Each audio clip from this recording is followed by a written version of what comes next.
All right, continuing with the earnings alerts, Hewlett-Packard just reported earnings after the bell. Yahoo Finance's Jared Blikre has the numbers for us. Jared.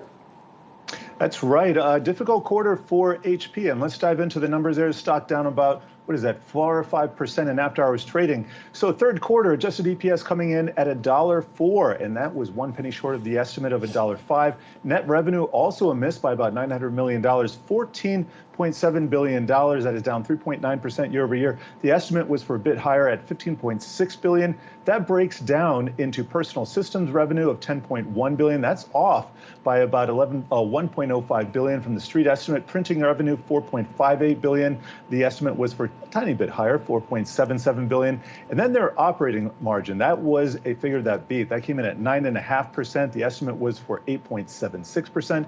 Free cash flow, $300 million versus the estimate of $1.32 billion. So a bit of disappointment right there.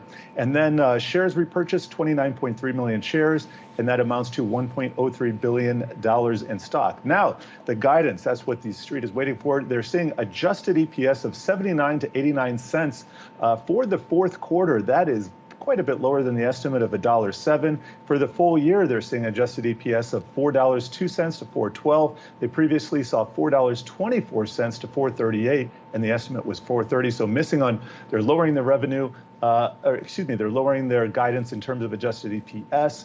Below the street estimate. They're also seeing free cash flow of $3.2 to $3.7 billion. That is handily lower than the estimate of $4.55 billion. And I was reading before a statement by Gartner. This is one of the worst quarters, in fact, the worst quarter for PC sales in about 9 years. Now, I do have a quote from the president and CEO, Enrique Lores. He said, "We are taking clear actions to mitigate near-term market headwinds and further strengthen our business for the future." So you can see a bit of weakness there for HP Inc. in after-hours trading.